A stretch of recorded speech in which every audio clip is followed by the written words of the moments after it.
financial inclusion is an extremely important thing.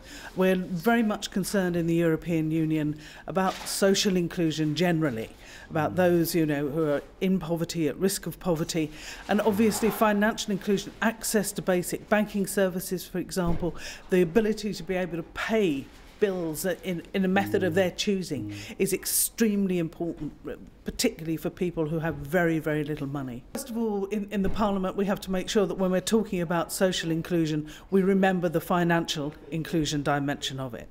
I think we also need to be chasing the Commission to try and ensure that we have these